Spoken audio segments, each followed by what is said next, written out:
And welcome everybody to Behaviour Series, the Mercy and Trust CPD sessions. This is the Behaviour Series. This is session 2.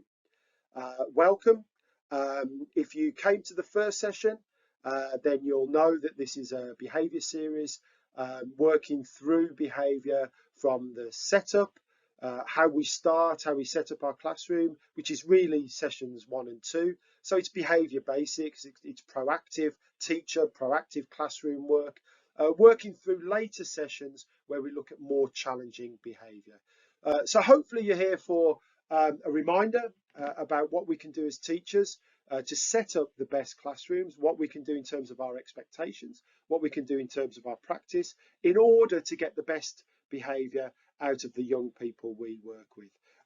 The official title is Strategies to Motivate and Engage for Better Behaviour.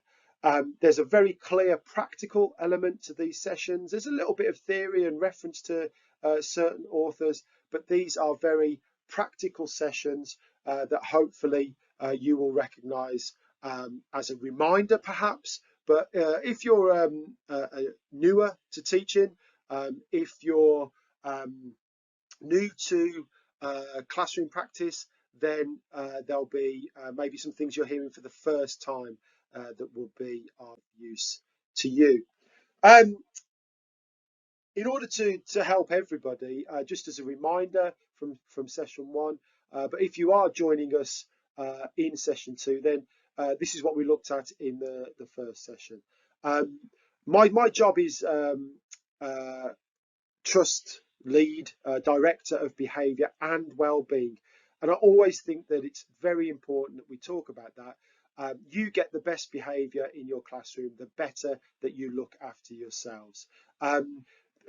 Teaching is a challenging job. It always has been. Arguably, it's more challenging than ever. Arguably, it's more challenging than ever in 2023. So you have to look after yourself.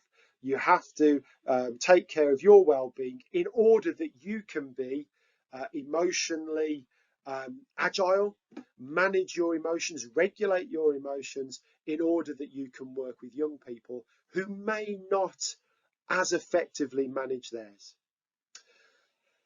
I mentioned the Education Endowment Foundation, a document that's slightly out of date now, perhaps needs an update post-COVID, but it's still an excellent piece of research looking at getting the best behaviour in your classroom. I have a lot of behaviour experience. For those of you who don't know, I've worked for the Trust for 18 months. I was previously a deputy in mainstream education. But for 4 years before I joined the Mercy and Trust, I'd worked as a consultant, as a freelance behaviour expert. I'd set up and ran a turnaround project with permanently excluded and students out of school. I'd done that for 4 years, as well as for 4 years working with teaching schools, universities, training staff on behaviour. So when it comes to behaviour, I've seen everything. I've seen the very best and arguably the very worst of behaviour. So I present this from a lot of experience, but obviously there are some very well-established experts in the behaviour field, and I would point you to Tom Bennett, who's obviously the DFE behaviour lead. I'd also point you to Paul Dix, who has done amazing work. Any of his books are worth reading around behaviour. I'd go back into the mists of time a little bit, back to when I was training, and Bill Rogers had a massive impact on me. He's still going. His videos are widely available on YouTube. If you've never come across Bill Rogers, do have a look at this. He's very influential on Paul Dix in particular. And there's lots of other behaviour people. If in the feedback you want to know more about behaviour, then do put it in your feedback. I mean, there's a lot of really specialist behaviour work being done out of special needs, out of trauma-informed, out of ACE aware, so that we, out of well-being and mental health. There's some really interesting behaviour work being done that I can come to and talk about in later sessions. So that's the Education Endowment Foundation, and that document is really, it's around that document that these sessions are built. And they're the first thing they say in that document is know your students. And that was a big part of session 1, knowing your students. Understand their influences, and perhaps most importantly, understand their needs. We are 9 different schools in the Mercian Trust. We have 9 very different communities of students. So it's important that you know yours. I don't know, I'm not speaking to one school when I do these sessions. I'm speaking to 9 very different schools. So, you know, do keep that in mind, and I do. So the strategies and the approaches that I use are admittedly pretty broad, but I can get specific if people ask specific questions. So again, in your feedback, if you want specific questions, then do ask those questions, and I'll follow up. I always do in later sessions. I mentioned about disconnection. It is a feature of 2023 in the United Kingdom. We live in more disparate times than we ever have, and that applies to young people. Their disconnect is something that we have to recognise and we have to work with. We need to, if you want to get good at behaviour, you know, you do need to know your students, and knowing your students means understanding SEND. Understanding SEND. And it's complicated, but your SEND department will help you. Your SENCO will help you. They give you lots of information about the young people you work with, whether they've got an EHCP or whether they haven't. And again, for specialist behaviour approaches, then that is an excellent starting point. But we need to understand more about the impact of poverty. Again, Mercian schools generally serve communities where poverty features heavily and is more prevalent than it ever has been. And understanding how that impacts on learning is really important, because then we can adapt our approaches to learning and to behaviour in order to get the best out of students. Doesn't mean we lower our expectations, but it means that we deliver our expectations in a way that is more likely to be engaged with and accepted. Obviously, pupil premium features heavily if we want to, as a trust, improve social mobility, which is a key aim of the trust. Then we need to be aware who our pupil premium students are and what we can do to support them. It varies, it's different. No 2 pupil premium students are the same, but we need to be aware of them and what we're doing for them in lessons. We use all of this information to motivate and engage with them in learning. And a lot of today's session is really that, about motivation and engagement to get the best behaviour. Because if students are engaged, if students are connected, they will behave effectively for learning. Talk about scripts. A really important script is that young people are special.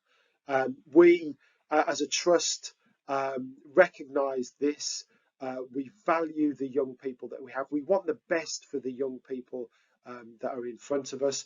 And the better and the more effectively that you transmit that to young people, then the behaviour takes care of itself, really. You'll have your ups and downs, you'll have your little wobbles, but that is the key to getting the best behaviour.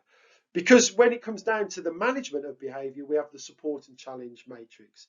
In session 1, we looked at, on the one hand, we've got lots of challenge. I mean, as a classroom teacher, you can put the young person into a detention that takes time from them. You can have them removed to another classroom. You know, the most serious consequences are in your gift. They're in your hands.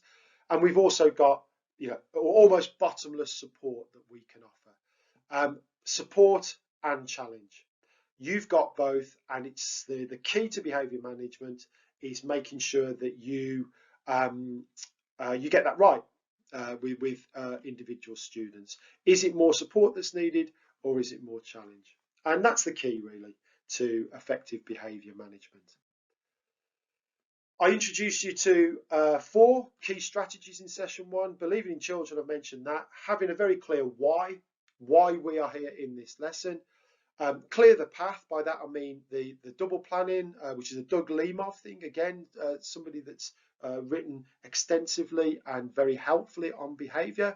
Double plan and meeting and greeting. And just a reminder, meeting, schools have got that pretty much dialed in now. Meet and greet on the door, but meet and greet during the lesson, meet and greet around the corridors, meet and greet at break and lunchtime.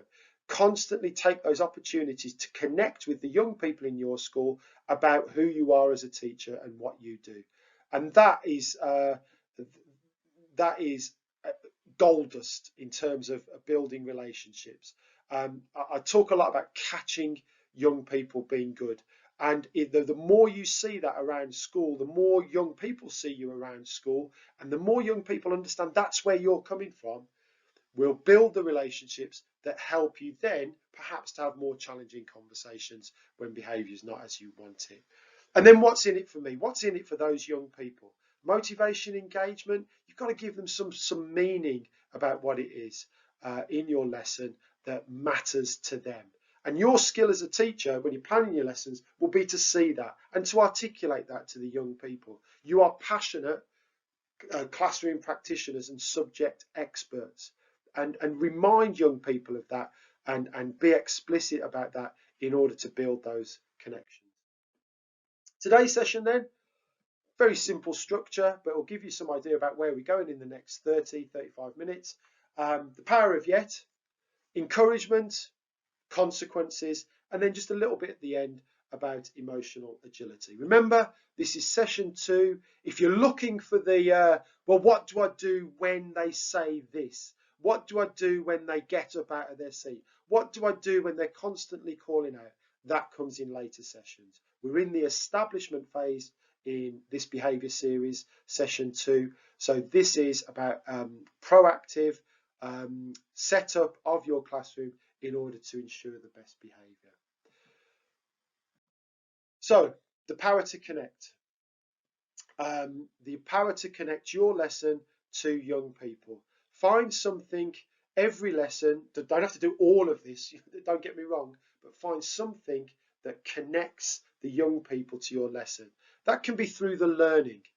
What happened in last lesson and how's that linked to this lesson? What did they do well last lesson? What are you going to build on? What did they miss last lesson? And that's what you're going to work on. Give them a very clear reason to be motivated and engaged in your lesson.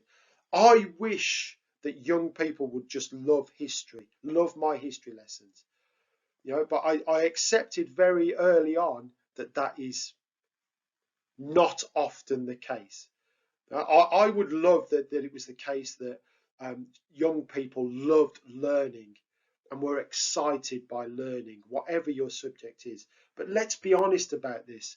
Young people not all of them readily engage with that. Even young people who, in theory, the most able, should be readily engaging with it. So if we recognise that and then we work at building those connections, then it can help with motivation and engagement. You can connect to a challenge. Our subjects are hard. History is hard. Physics is harder. Maths is hard. But recognise the challenge, and you're as a teacher there to recognise and embrace that challenge and support them in taking on that challenge. But connect to a challenge. Learning is hard. Learning is difficult. Learning is a challenge, and if that's contained in the connection part of your lesson, then that can make all the difference. Connect it to their world, connect it to their needs, connect it to the school values, connect it to their future. Your skill as a teacher to be able to connect what it is in your lesson to that student is a great starting point for motivation and engagement. In terms of motivation engagement for better behaviour, this lady has got a lot to say about that. Just a little quiz. I know this is a recording, but you can just, before I tell you who it is, you can just think and see if you can work out who it is. Her work is widely acknowledged and used in schools. If you're don't know, it is Carol Dweck, who wrote a book in 2008 called Mindset. Her work had been around prior to that. I first came across it when I was doing gifted and talented work, because she's an academic, and it was published in academic journals, and I was aware of that before the book came, but the book really did make a big impact in schools, because it gave academic rigor to something that I think teachers instinctively knew about how your mindset, your approach to work, whether that was schoolwork or business or sport, would make a difference to how successful you were. Most interesting for me, especially gifted and talent, working with gifted and talented students, but working with any students, most interesting to me was that she challenged the talent myth. And she was very clear that your mindset is vital, and that her challenge was that really that hard work will overcome, hard work and practice will overcome any sort of natural ability. And she really did challenge that idea that there was just some kids that were good at learning. And I think that's a really helpful message to us, because we can all get stuck in a fixed mindset. And I'm not going to spend a lot of time looking at the theory, because I'll leave you to do that. I'm moving on in a moment to some practical strategies that will support you with behaviour in the lesson. But this slide will just help you to remind yourself about the summary. If you've never read anything by Carol Dweck, I do recommend this book. There's a few books in teaching that I think that are non-teaching books effectively that can really make a difference, and growth and mindset is one of those. A fixed mindset is something that young people can often find themselves in, and you'll recognize the features of it. Looking smart is more important than being smart, avoiding challenges, not seeing the point of effort, resenting other people's success and resenting feedback. I mean, that's year 9. A lot of year 9s are encapsulated in that fixed mindset. And we know that the students will be much better served by a growth mindset. And how we get them over to that growth mindset is really the teaching trick. And I know growth mindset gets a bit of pushback. It's an assembly once a year. Growth mindset, it's an assembly once a year, and that's growth mindset done. And of course, that's not growth mindset done.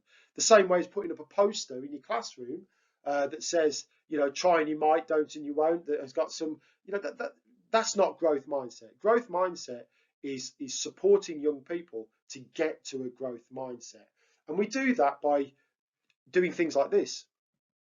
We do that by talking about the power of yet.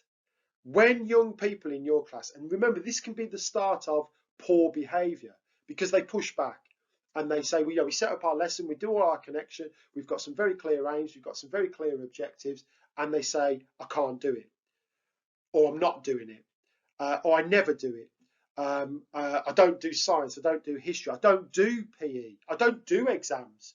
Okay, whatever the pushback is, I don't wear that skirt. I don't get grades above a C. That's just okay. So we start right here by saying yet. And as a teacher, that's a powerful it's a powerful growth mindset play. Because what we're saying is we're not contradicting them. We're not arguing. We're not proving them wrong, which is what we often do as teachers. Yes, you will. You will, and you'll do it now, and you'll do it because, we get into this kind of conflicts, we get into this argument. But by saying yet, we open up possibility. Okay, well, yeah, it looks hard. Yeah, I get that. It looks challenging. It looks difficult. You might never have done it, but you might be able to do something different. As a teacher, I can help you to do that. So yet, honestly, if you've never used yet, the first time you use it, you'll be amazed at the response you get from young people. It never fails. I've worked, as I said, I've worked with some very, very challenging behaviour. But the moment you say yet, it disarms the young person. Okay, and it opens up a space where something different is possible. I'm not saying it's the solution, because what you put into that space is going to make all the difference. But for the first time, maybe that young person hears something different. Okay. The other one. Okay. The slides have jumped there, I'm afraid. The other one is four before me. And I borrowed this strategy from primary colleagues. It's a wonderful thing. You can quickly find a sign that says three before me. Sorry, not four before me. You can have four, but you'll have to come up with another B for that one. Three before me.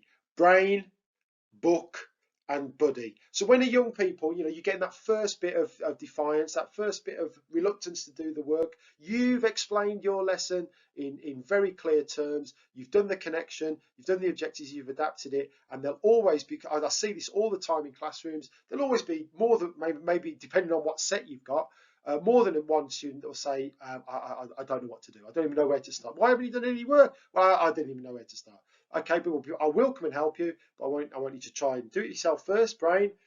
Use the resources that are on your desk or on the board, the PowerPoint, or your buddy if needs be. How can you start this? Now, this is where you need to know your students. I'm not talking about this response if there's a genuine learning need.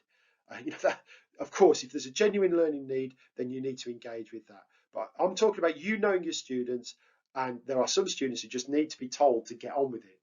But rather than just saying get on with it, you can say use your brain, use a book, use your buddy. We are challenging learned helplessness, and we are building resilience. And these are really important things in a classroom. It may be that you do have to go and help. It may be that you do have to go and actually give them a starter,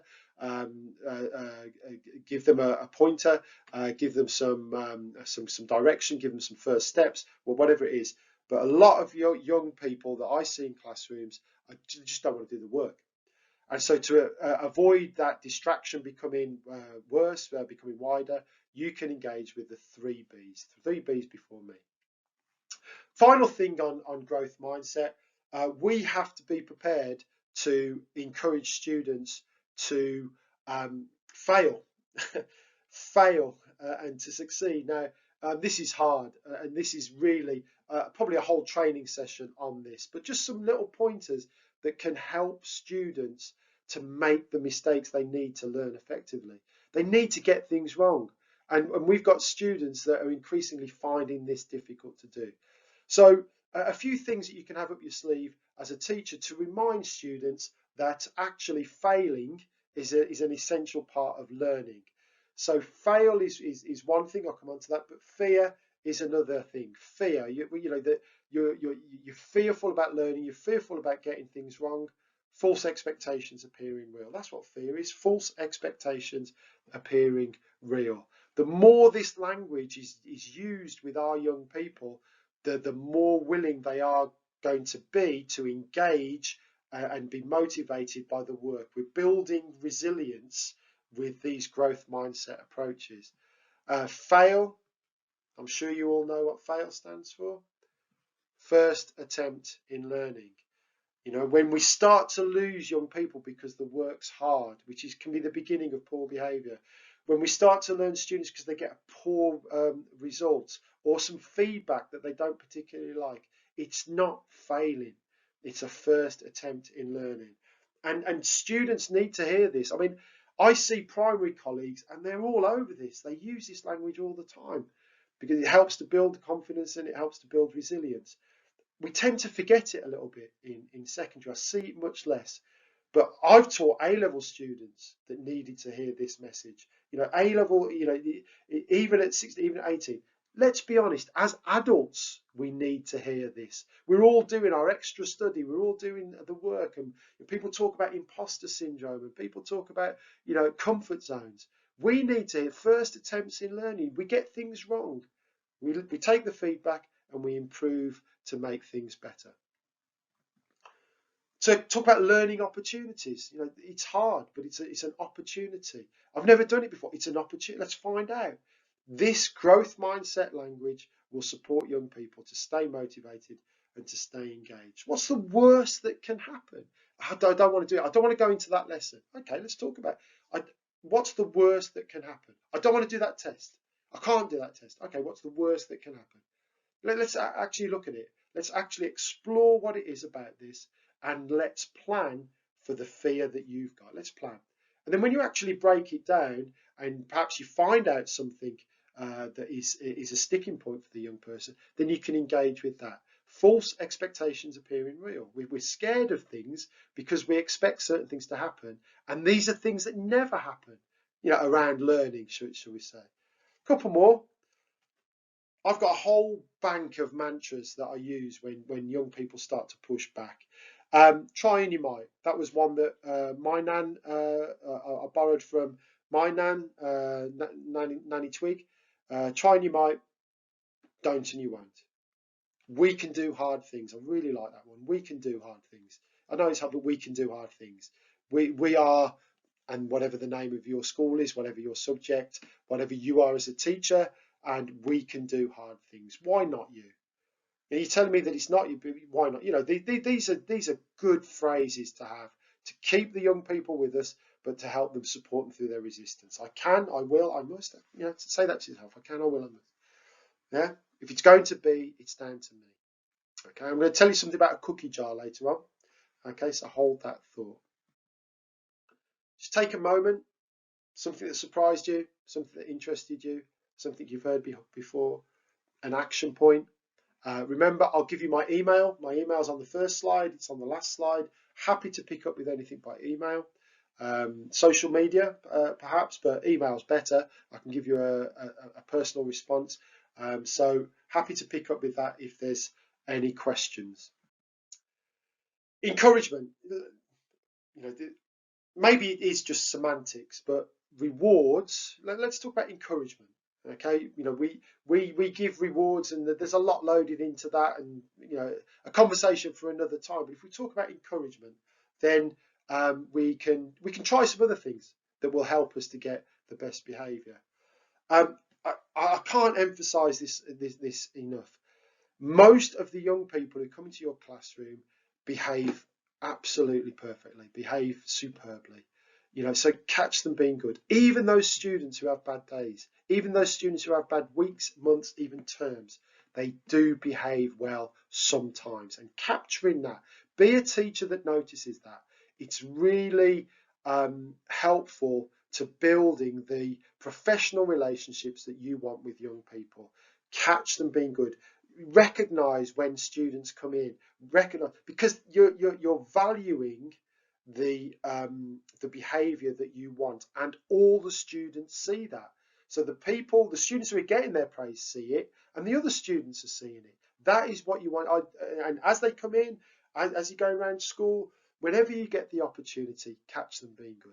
And this is where catching the students who don't always get it right being good is really valuable to you. Because when you do have to challenge them, they quickly realize that you're not. They quickly do a mental recognition, and they recognize that you, in the past, have praised them for positive behavior. So this is not a personal attack. This is not picking on. This is not unfair. It's genuinely because the behavior isn't as you want it. Because in the past, you've seen them doing the right thing. And when we look at scripts, we'll come back to this because it's a powerful thing when you want different behavior. And the powerful thing is recognizing that you've seen better behavior from them before. So catch them being good, absolutely vital. Encouragement board, praise postcards, and calls homes. Absolutely. I'm not going to patronize you and explain that, but you show the work that you value. Get it up on the wall, or showcase their work with the head of department. If you're a more junior colleague, if you are a classroom teacher, early careers teacher, get the work of your young people to your head of department. Make a big point of it. I'm taking this work. This is what I'm taking. This is what I'm taking to the head. Okay, head teachers love. Honestly, they're very, very busy people, but their opportunity for them to connect with the young people. Plenty of head teachers do these hot chocolate, do these rewards, do these teas. Fine, use that process. Give the get the nominations in and all of that. But to your head of department, excellent work, or somebody that's turned it around, somebody that's doing better work than they've ever done before. Showcase the work. Find out, the best encouragement, going back to that knowledge of students, find out what they're into. Some students in your class, honestly, they think that you are the business, and they want to be you. They want to be as good at history, as good at science, as good at PE as you, but they don't know how to articulate that. Those are students you can easily connect with. But there are students who need, they've got ambition, they've got ideas, and they need you as a teacher, as a grown-up, as an adult, to help them with that. And finding out that little bit of knowledge, that little bit nugget of knowledge, can make all the difference with a young person. When you've got a really powerful motivator, especially with students who find school hard, is to show some belief in them. In your lesson, they can succeed. If they do everything that you say, they will succeed. Now that's a bold promise, but it's true. As a teacher, if you're worth anything as a teacher, you can get even students who find your subject hard better at it. Maybe even a grade if we're talking about Key Stage 4 or Key Stage 5. And you have to have confidence. Everything I do is about empowering you as teachers, and you've got to have confidence in that. You can say to that young person, stick with me. I know this subject. I'm good at this subject. I'm good at teaching. I can help you to get better. Because deep down, every student wants that. Every student wants to get better, no matter how they sometimes appear in lessons. Okay? So let's talk about praise then. Let's talk about proactive praise. Okay? Let's give Fatima some praise. We use her name. We make it genuine. We be specific about what it is with some description. Okay. Now, if we were live, we would workshop this, and I'd give you a go at doing that. I'm going to simply give you some good ones, what a good one looks like. And you can read these, pause the script, pause the session, and have a look at those. Hopefully you can go back and pause that slide. I apologise, I've jumped too quickly there, but you could easily go back and pause that slide and look at the praise scripts. I'm increasingly finding that phone calls home are something that staff find difficult. I'm talking here about the positive phone call home. I'll talk about a more difficult phone call home in later sessions. But this is a phone call home that I suggest you do for one student at least once a week. 2 or 3 really. It only takes 2 minutes, especially on a Friday afternoon, phone call Friday before you go home. I know schools in the trust have instigated this, and I do strongly recommend it. It doesn't lighten that marking load before you leave school on a Friday evening if you spend 10 minutes making 3 phone calls just to say what a star a student has been. There's a script for it. Completed all the work set, great detail. Be specific. It's not just because you think they're a star, it's because they've done this, this, or this. And you just say, obviously, I've logged this at school, and there's a couple of praise points. I'm going to say something here as a parent. I've never had a phone call home from about one of my 2 now teenage students, and they are students who do a lot of things right. They're not perfect. I'm not claiming that.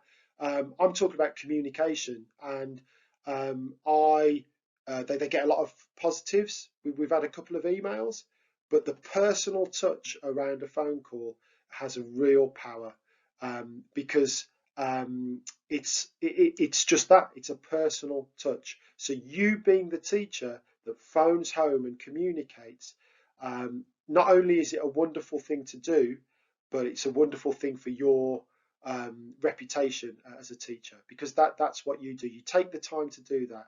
In terms of the time it takes, the impact that it has is massive, because not only does that teacher, that young person, get the phone call, but they talk and they get other people get the phone call.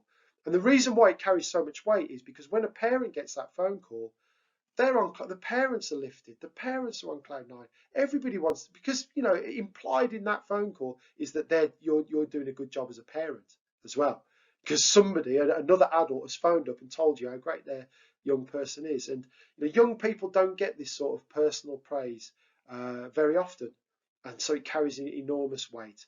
And the final point on phone calls home, if you make the positive phone calls, then when you do have to phone up about disappointing behaviour, those phone calls are a little easier. Trust me, they're a little easier. And partly because if you're known as a teacher who regularly phones home and says positive things, it carries even more weight that you're phoning up about something that's not how you'd like it. So phone calls home, please do them. I do recommend that. Some young people don't like praise, and I recognise that. It's too cool for school. I recognise that, and sometimes we have to come at it sideways, and that's where perhaps a praise postcard or an email can cover that. Also consider indirect praise, and this is where you need to be a little wily about this, a little more subtle. Okay. Send them to go and speak to a colleague. Okay. Even better, have a conversation. You're on duty, for example, or you're in your classroom, and you have a conversation with another teacher about a student, and they're within earshot. Okay. And you could either call them over and just say, "Oh, we were just talking about you in the lesson today," and obviously it was a stunning answer, or that piece of work. I was just telling, I was just telling Miss Smith here, and the kid just is lifted by that. It's not, it's not public. It's a private bit of praise, praise in private. They haven't got a big audience, but they hear the two teachers think that what they're doing is wonderful, and that's sort of just subtle, indirect praise can carry a lot of weight, especially with young people who don't like the spotlight, who operate a little bit under the radar, but they know that you value what they do in your lesson. Now, the cookie jar is something that I will quickly explain, and I'm sorry, I've skipped the slide again there. I do apologise. The cookie jar is a very simple process. It is a way of capturing the things that the student has done which they thought they couldn't do. Okay, it can literally be, it's sometimes called a golden scroll, but it can literally be a jar, and I've used this before, a jar where you write down on a piece of paper things that student has done which they thought they couldn't do, and you capture it and you put it in a jar. It doesn't have to be a jar though. It could just simply be a piece of paper at the back of an exercise book. It could be a chart up on the wall. But if you've got a student with it's one of the best strategies to build self-esteem, because you are actually capturing esteemable acts, things that the young person did that they thought they couldn't do. And this can be collected, like I say, literally in a jar or on a piece of paper or on a chart. I've seen it done as a chart, I've seen it done as a physical representation. Or you can just do it in your head and just talk about those times when they do things which they thought they couldn't do. But by capturing those esteemable acts, by capturing those moments when they do something which they thought they couldn't do, you can refer back to them and you can remind them of it in order to build resilience. Now, cookie jar, I've used it countless times. When I still do one-to-one work in some of the schools, and it's something I come back to all the time, capturing those moments when young people do things that they thought they couldn't do. I do recommend it, especially with students with low self-esteem. If you want to find out more about the cookie jar, I got the strategy from a man named David Goggins. David Goggins is a military special forces, American military special forces, who's overcome incredible hardship in his life and to be successful, and now regularly runs ridiculous races. I'm not talking about marathons, I'm talking about ultra marathons, 100-mile races, 200-mile races. And he talks about a cookie jar helping him when he thinks he's done, when he thinks he's ready to quit, when he's about to hand it all in and stop.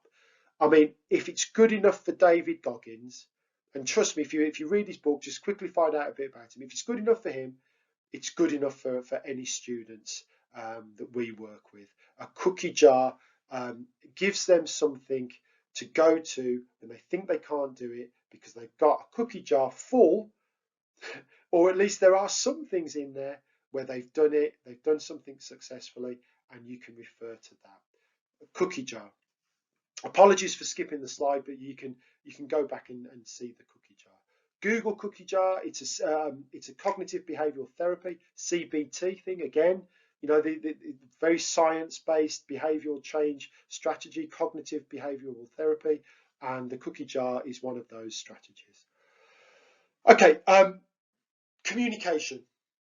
Moving on to some scripts around giving instruction. A quick bit of communication ABC, giving instructions that will be followed. There's lots of things that we can do as teachers around actually giving the instruction. I'll give you a script to use, but always remember the voice. You know, there are times when we need our assembly voice. There are times when we need our yard voice, our playground voice. And there are times when we need something much softer, much slower, and much clearer. And if you want to change behaviour, having a change of voice is essential. Your eyes, eye contact or non-contact, you know, are very important. You know, but when you're giving instruction, who you look at, when you look at, whose eyes you pick up with, whose eyes you make contact with, moving the head, moving the shoulders, dropping hands, keeping hands well out the way. If you've met me, if you've seen me out there, Mark Goodwin, I'm 6'2" and 17.5 stone.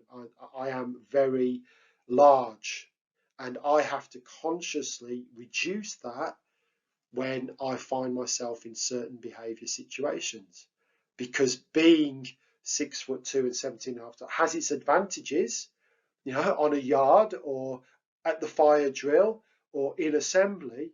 But when it comes to sometimes in the classroom, one-to-one, working alongside young people, I've got to vastly reduce myself in order for my instructions, my work to be readily received.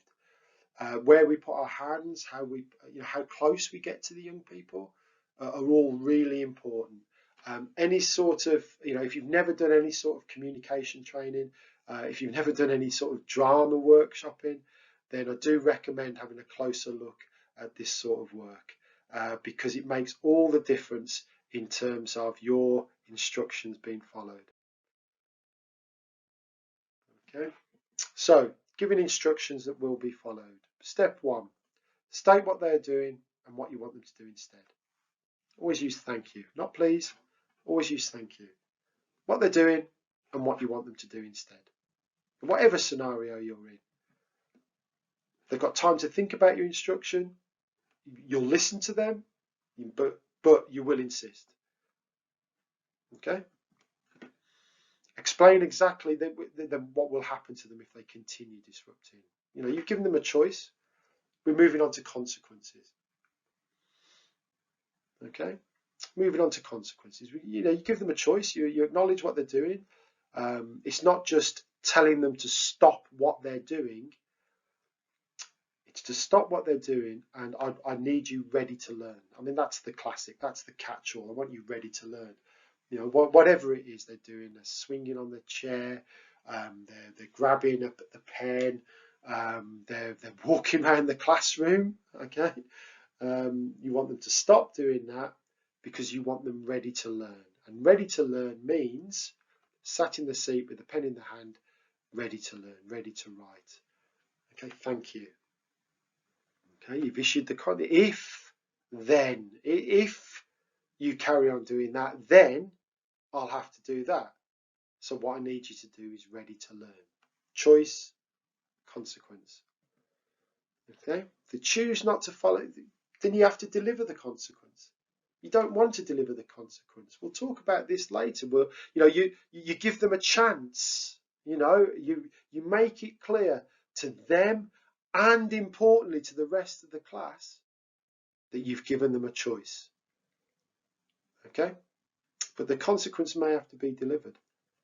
And if the consequence has little or no effect, then you need help. And that's really sad. And the young person needs to know that. That's really disappointing because the relationship that you have is really important. Okay, but you will go and get help, and that's sad, but you're not getting agitated, you're not raising the temperature, you're keeping all this very low volume, very quiet, very low, very calm, and teachers and the young people are seeing that you can deliver this message, deliver this piece of work without getting agitated, without losing emotional control. That's what they're looking for. I mean, some young people will push teachers.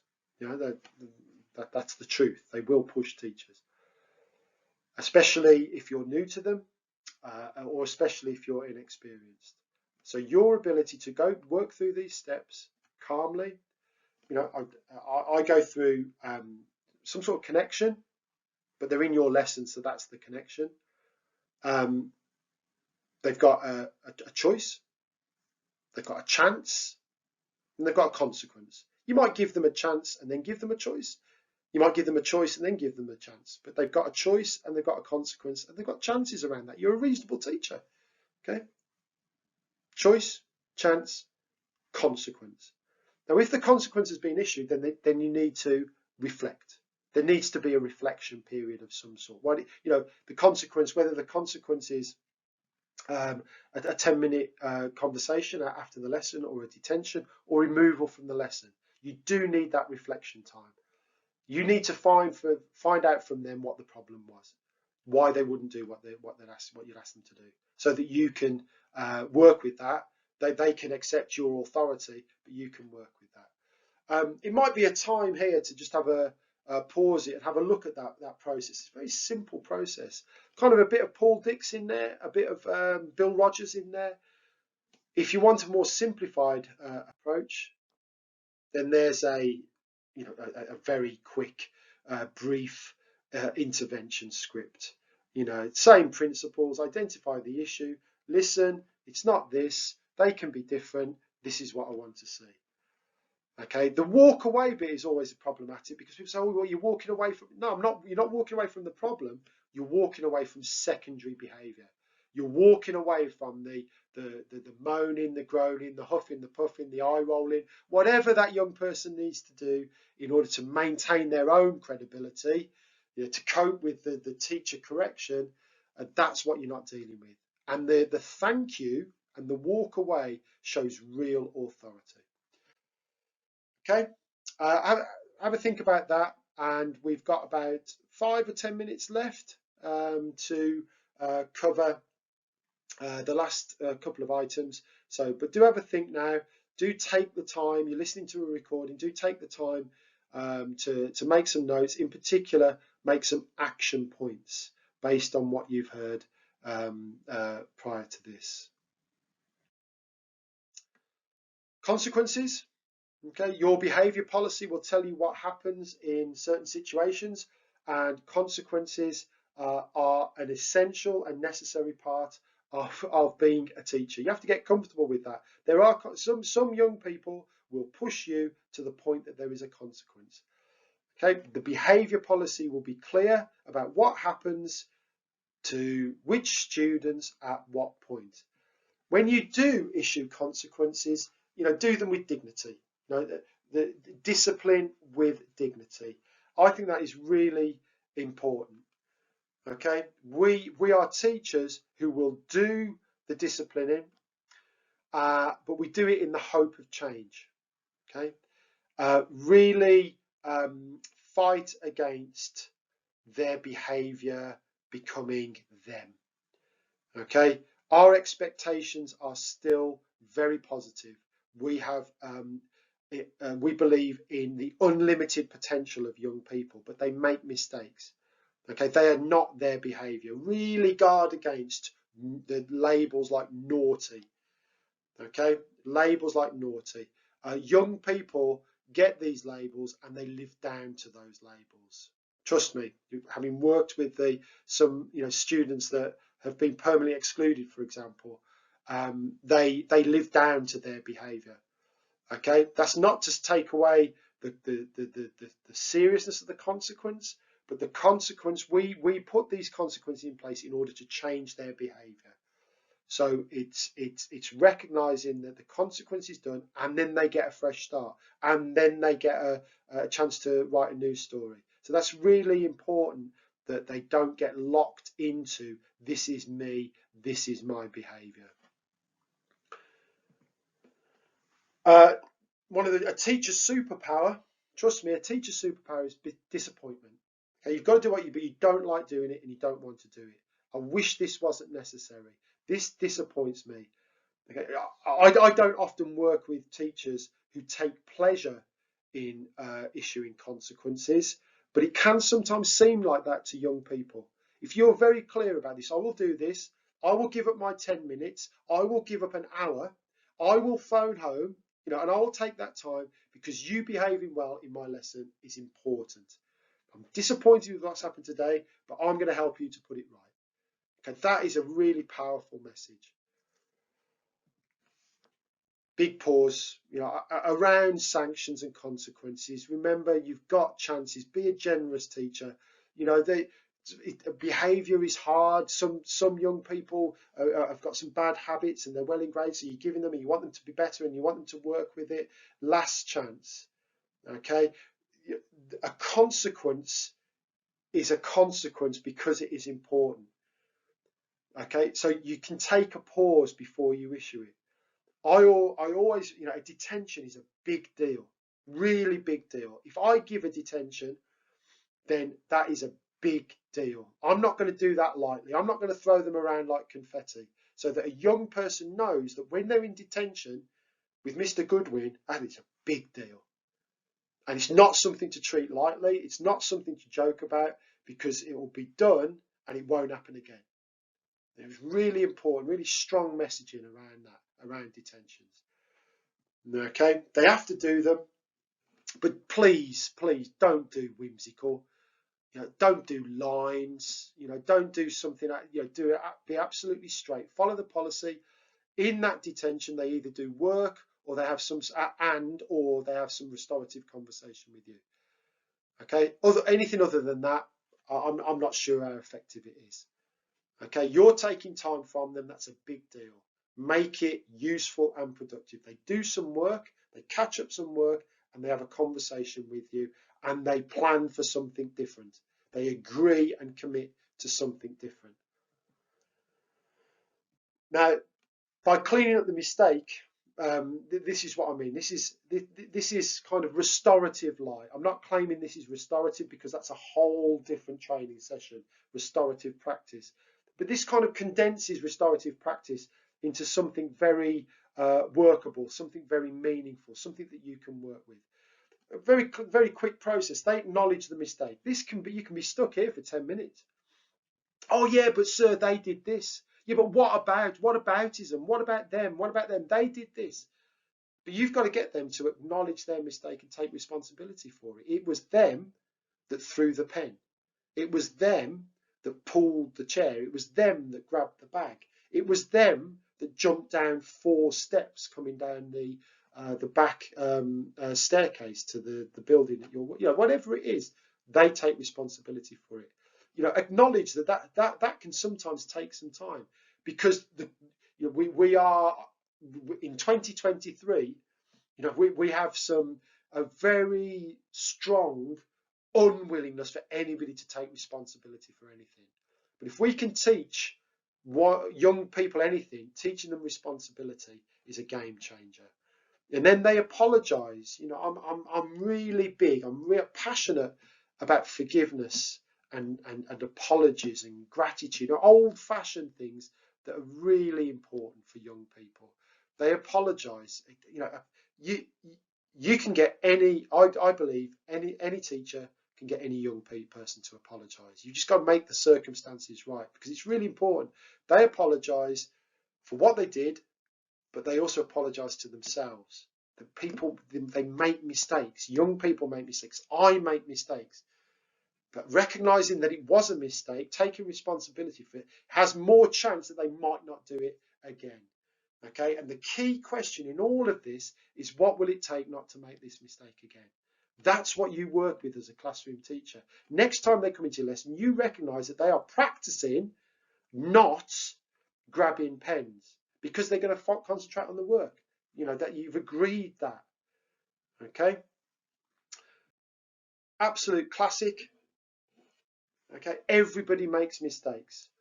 I've used this probably 10,000 times in my teaching career with some really challenging young people. Everybody makes mistakes. Kids love that bit of it. Yeah. Oh, yeah, that's safe, sir. Yeah, I know. Everybody makes mistakes. Well, keep this up your sleeve. Yeah. Only a fool repeats them. That's the punchline. Again, I had this up in my room when I was teaching more regularly. I use this time and time again. Everybody, you're showing compassion and understanding and empathy for the lives of young people. Everybody makes a mistake. Only a fool repeats them. Okay, simple. I don't want you. Yeah, anybody can call out. Anybody can grab a bag. Anybody can jump down the stairs. But I don't want you doing it again. Okay. Again, just take a pause there, and we'll finish off now with a little bit of support for your emotional agility, for your emotional ability. We're in November. I think this will go out in November. And staying emotionally agile is difficult at the best of times, but November, December, dark, Christmas is a long way off, etc., etc., is not easy. But a few things to help you to do that. Control the controllables. That means that you can. There are some things that you have no control over. Young people, if they choose to do, they can choose to do some quite random things. What you can control is your response to that. Now, what I mean by that is how you respond. And that's where we need to recognize that reactions and response. We need to keep a bit of space. And that's where a deep breath or some time or coming back to something later can ensure that you get the best response. Control the controllables. A response comes from the thinking part of the brain. If we go to a reaction and we need to do all that hard work that we need to do about our breathing exercises, our mindfulness exercises, to build up a bit of a defense mechanism in order that we can keep out of emotions, because the last thing that we want to do is to jump into the young person's emotions, or even outdo the young person's emotions by getting even more agitated than they are. Now, this is not easy work. Don't get me wrong. But well-being is something that hopefully is discussed, is talked about, is shared in your school, in your department, with the people that you work with. And doing all that work to build up your well-being and your emotional self-defense in order that you can deal with difficult behavior and deal with challenging behavior means that you can stay in a response and not get into an emotional reaction where we react with, from a place of fear, where we react and, we take on a battle with a young person. We get upset, about a situation. We avoid a situation and we leave a situation. And all of this is emotional agility. And as I said at the start, with a well-being responsibility, this is a training session in itself. But we have to say this alongside behaviour because I recognise how hard this can be. Some young people, some of the time, can actually get us into quite strong emotional reactions. A book that I found absolutely fascinating, very practical and very helpful is Emotional Agility. Hundreds of books. I could recommend, I could spend the next 20 minutes recommending books. But Susan David, excellent practical strategies for professionals. She writes really for business, I suppose, but they're very practical strategies for retaining emotional agility when you're at work. I do recommend that book. At the end of the day, Paul Dix is very big. I think there's a book called, When the Adults Change. Remember, you are the adult. Now, in session 3 and session 4, we're going to go on to looking at more challenging behaviour. So, just generally remember this, and I will refer back to this in session 3. Okay, if you've got any doubt about how you respond with a behaviour situation, imagine the child's parents are in the room. Then deal with the behaviour. If you just need a pause, and I will be very, I very confidently share that this has saved me on more than one occasion. Because we have to control our emotions, and imagining that the child's parents will mean that you will act in a way that is the best for that young person. Because remember, at any point, your words, your actions can be presented back to you by,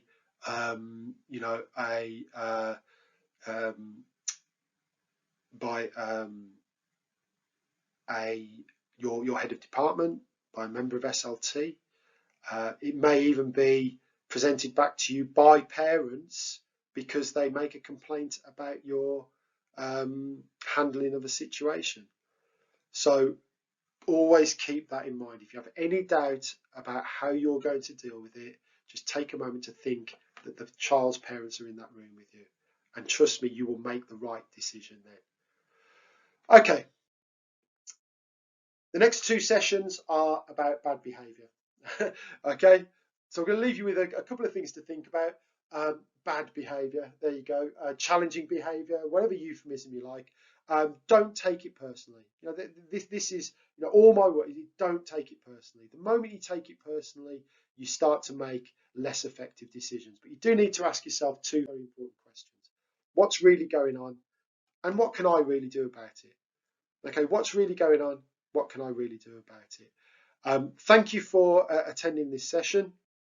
I apologise for a couple of the skip jumps. You've obviously got the recording of this, so you can go back and see those slides. I live and die by this quote. I share it whenever I can.